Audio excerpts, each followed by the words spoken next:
नमस्कार। द देसी अड्डा पर आपका स्वागत है। मैं हूं राकेश तिवारी।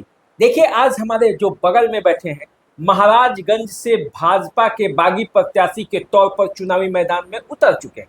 अब देखिए, छठ नजदीक है, चुनाव में ये घूम रहे हैं और अब तक महाराजगंज विधानसभा क्षेत्र में जो इन्होंने घूमा है और जिस तरह से अपने लिए लोगों से समर्थन मांगा है, उसके बाद क्या स्थिति है, चुनावी माहौल क्या है, आज इन्हीं से पूछ लेते हैं। आशीष जी, सबसे पहले आपका स्वागत है। आपका भी स्वागत है भैया। अच्छा आशीष जी, ये बताइए कि महाराजगंज में तो आप चुनावी रण में उतर गए हैं, जी, स्थिति क्या लगता है आपको? स्थिति भैया जैसे पिछली बार लोग बोला कि एक बाहरी कैंडिडेट आए और वो चुनाव जीत गए, जीत के चले गए, तो उस टाइम का जो माहौल था कि कोई सक्रिय कार्यकर्ता नहीं था। एक भाजपा का मैं प्रबल दावेदार था, मैं एक सक्रिय कार्यकर्ता हूँ और उस समय इस लोगों को लग रहा था कि नहीं भाई यहाँ इनको दे तो ये पार्टी। आज विकल्प है, आज लोगों के पास विकल्प के रूप में आशीष रंजन सिंह है। लोग देखते हैं कि ये ट्रस्टेड है, इन्होंने काम किया 3 साल से, दिन रात हर एक गाँव में काम किया हूँ, 3600 पंचायत में, महाराजगंज में सभी जगह सक्रिय रहा हूँ। तो आज विकल्प है और विकल्प की ओर लोग बढ़ रहे हैं भैया। अच्छा ये बताइए कि यहाँ तो धन कुबेर है, एक से बड़े एक। विशाल जायसवाल है चुनावी मैदान में, नीतीश द्विवेदी है, उसके बाद हेमनारायण शाह है। कोई जी। किसी से कम नहीं है रुपए जी। पैसे के मामले में। ऐसे में आप कैसे टिकेंगे? देखिए भैया, जनता का सेवा मैंने किया है और सेवा के बदले में मैंने ये गमछा पिछली बार से बांध के बड़ा सुंदर लगता था, लेकिन अब खोल के रखता हूँ इसको। मैं दरवाजे दरवाजे तक जा रहा हूँ इसको फैलाकर और मुझे पूरा लोग आश्वासन दे रहे हैं कि मैं आपको वोट करूँगा। आपने काम किया है, आप एक पढ़े लिखे योग्य कैंडिडेट हैं, आपको वोट करेंगे। लोग आश्वासन दे रहे हैं मुझे। एक बात ये बताइए, आप जो आश्वासन मांग रहे हैं, झोली खोल रहे हैं, जी। तो जनता तो अब इस कदर हो गई है कि वो झोली में देने के लिए नहीं बल्कि झोली से लेने के लिए तैयार बैठी है। तो नहीं। ऐसे में क्या आप मानते हैं? वैसे लोग 10% ही रहते हैं, जो दिखता है चौक चौराहे पे ज़्यादा एक्टिव रहते हैं वैसे लोग। ऐसा नहीं, जनता ऐसी नहीं है। जनता सिर्फ काम से प्यार है। निर्दलीय विधायक को जनता ही बनाती है और बनते हैं। हाल ही में सांसद भी बने निर्दलीय। बहुत मेहनत करना पड़ता है, जो मैंने किया है, और उसी मेहनत के बदौलत अपने जनता के बीच जा रहा हूँ, वोट मांग रहा हूँ। मुझे प्यार और सम्मान मिल रहा है भैया। और एक छोटा एग्जाम्पल दूंगा, अगर जनता पैसे के बदौलत वोट करनी होती तो विजय शंकर दुबे जी ने कुछ पैसा नहीं खर्च किया था। कई धन कुबेर आए और ये धन कुबेर चले जाएंगे। जनता को काम से प्यार है, उनको विश्वास है कि आशीष ये काम करेगा, ये लड़का काम किया है, आगे भी ट्रस्टेड ब्रांड है। एक मेरा एक बहुत प्यार भैया मिल रहा है, प्यार और सम्मान मिल रहा कहा है। तो ये जा रहा है कि आशीष रंजन सिंह किसी के इशारे पर चुनावी मैदान में खड़े हो गए हैं ताकि एनडीए के प्रत्याशी हार जाए। अगर किसी के इशारे पे खड़ा होता भैया तो इतनी रात को अकेले एक गाड़ी से नहीं आता, 4-5 गाड़ी लेके जैसे सब लोग घूम रहे हैं मैं भी घूमता। काफिला गाड़ी, मेरे गाड़ी पे अभी तक परमिट वाला भी आ गया, जाकर अभी लूँगा। तो कुछ नहीं है, मेरा बस एक ही चीज़ जानना है। जनता के बीच जा रहा हूँ, पूछ रहा हूँ क्या काम के बदले में जो लोग बोलते हैं वोट मिलता है कि नहीं, मुझे वही देखना है। तो क्या लगता है कि काम के बदले वोट अब मिलेगा? मिल रहा है। मैं कल तकीपुर और बलऊ पंचायत में था, आज भगवानपुर के लगभग सभी पंचायत के एक एक गांव तक, 2-2 गांव तक मैं पहुंचा हूं। काफी प्यार और सम्मान मिला और वोट भी मिलेगा। अच्छा, कौन करेगा काम? मैं पूछना चाहता हूं आपके चैनल के माध्यम से, 15 नवंबर को कौन रहेगा आपके बीच में? आपका भाई, आपका बेटा, मैं ही रहूंगा। तो ये विश्वास लोगों को मेरे ऊपर जमा है और विश्वास वोट के रूप में। मेरे वोटर साइलेंट है, वो कुछ बोल नहीं रहे। जो चौक चौराहे पे जो बोल रहे हैं, जो 10% लोग हैं, वो लोग वोट नहीं करा पाते हैं। अभी देखिए, आकाश आए थे, उनको भी पताल मेलो भेज दिए। देखिए मैंने भी चुनाव देखा है। जी। कहा जा रहा है कि 5 अक्टूबर तक, 5 नवंबर तक जी। ये सारा वोट आपको दिखेगा। जी। जब 6 नवंबर आएगा, जिस दिन मतदान होना होगा, सारे वोट अपने अपने जगह पे शिफ्ट हो जाएंगे। जी। तो आपको क्या लगता है, आपको इस बात का अनुभव है कि नहीं? पहले ये बताइए। देखिए, ऐसा होता है भैया, मैंने भी सुना है, लेकिन फिर हम मुझे ये बताइए निर्दलीय चुनाव जीतते कैसे हैं? आखिर लोगों के प्यार के बदौलत ही पप्पू यादव जी जीते ना। जाके तेजस्वी जी बोले कि नहीं नहीं आप हमको मत देना, आप इनको दे देना वोट। भले भाजपा के लिए वोट मांग रहे तेजस्वी यादव। जनता समझदार है भैया, जनता को मतदान करना है। कोई इसमें सेटलमेंट नहीं, उनके पास कोई विकल्प नहीं है। 5 साल जो हम लोगों ने देखा है, विकास का एक बंजर भूमि बना दिया था माननीय विधायक जी ने। उसका नतीजा है कि जनता को पता है कि फिर से पैरासूट वाले आए हैं लोग। और एक जो पहले जो वर्तमान पूर्व विधायक जी लड़ रहे हैं हमारे जदयू, एनडीए गठबंधन से जदयू के, तो उन्होंने 5 साल में इतना अच्छा कर्म किया है, कोई उनको बर्दाश्त नहीं नहीं करने तो वाला। आप देखिए ना, पप्पू यादव जी की आप चर्चा किए, तो पप्पू यादव के झोली में भी बहुत कुछ था और झोली से निकाल कर वो बांटते भी हैं। आज भी पूरे बिहार में, पूर्णिया में भी बांटते थे। जी। उसके पहले वो सांसद रह चुके हैं।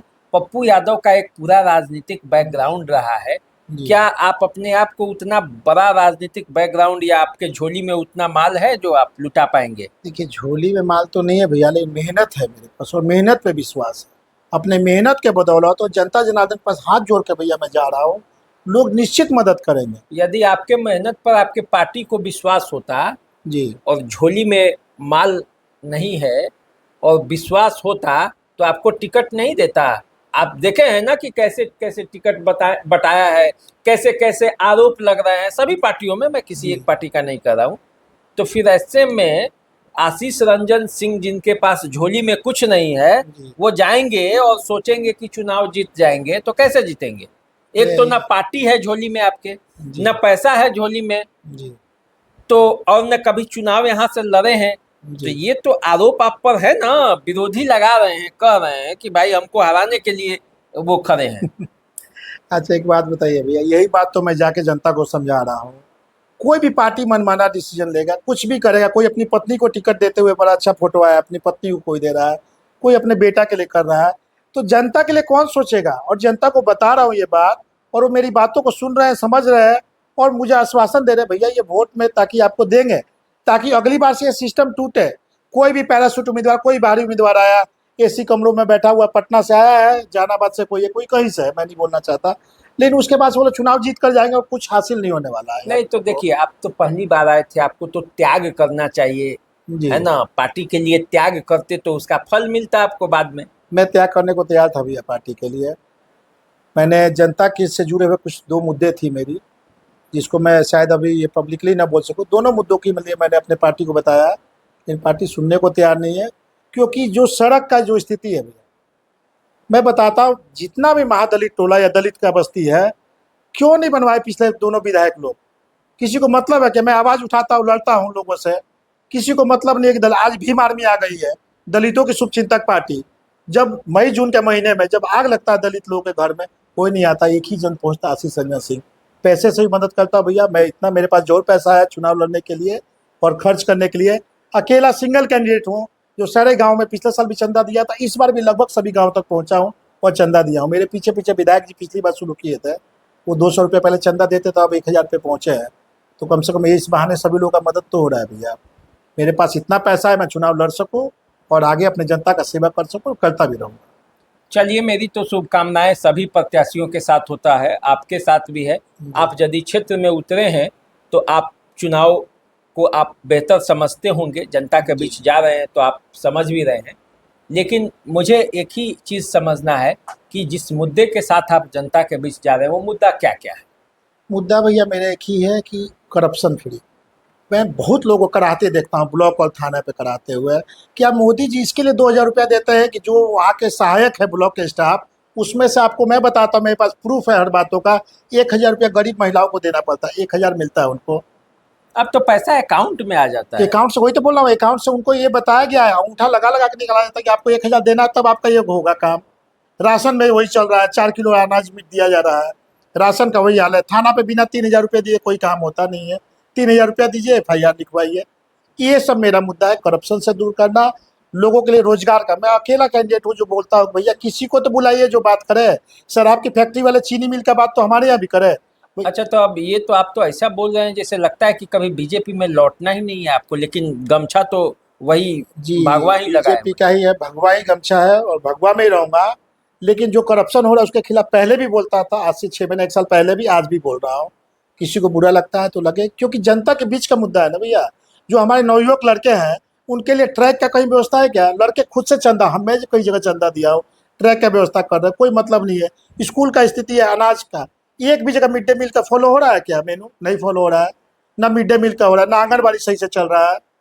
तो इन सब चीज़ों के लिए मैं महाराजगंज से बाहर की बात नहीं करता हूँ, ना सिवान भी, मुझे लगता है महीना 2 महीना हो गया गए हुए।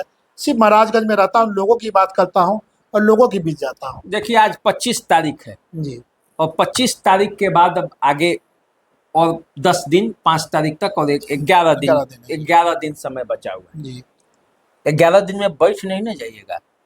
भैया, किसी कीमत पे मैं नहीं बैठने वाला। मैं जनता जनार्दन आप लोगों को इस चैनल के माध्यम से बताता हूँ, जो भी अफवाह फैला रहे हैं एक धनसुराज पार्टी आई है जो अफवाह फैलाती है। कहाँ गए पीली पीली गाड़ियाँ? ये चारों तरफ हजारों गाड़ियाँ सड़क पे घूमती थी, सब गायब हो गया। उनका दूसरा तरीका है, मैं महाराजगंज का सेवक, महाराजगंज का बेटा, सिर्फ महाराजगंज की बात करता हूँ, आपके हक की लड़ाई लड़ रहा हूँ, मैं आपके लिए लड़ रहा हूँ, आप मेरी मदद कीजिए और मुझे निर्दलीय विधायक बनाइए। इसमें सबका भला है। मैं आगे जैसे पहले सेवा करता था, आगे भी सेवा करता रहूंगा। तो देखिए, आशीष रंजन सिंह ने हुंकार भर दिया, आपके सामने ही जी। बोले हैं। अब आपको सोचना और समझना है कि आपको ऐसा प्रत्याशी चाहिए, जैसे उतरे हैं चुनावी मैदान में, सबको आप देख रहे हैं, वैसा प्रत्याशी चाहिए। फैसला आपको करना है। मेरा काम तो बस सिर्फ इतना है कि लोगों को लाऊं और आप इनकी जो बातें हैं आप तक पहुंचाऊं। फैसला आपको करना है, आपको जो अच्छा लगे कीजिएगा। 6 नवंबर को मेरा बस इतना ही अपील है कि बूथों पर जरूर जाइएगा, वोटिंग ही कीजिएगा। अभी दीजिए इजाज़त, चैनल को सब्सक्राइब कर लीजिए। नमस्कार।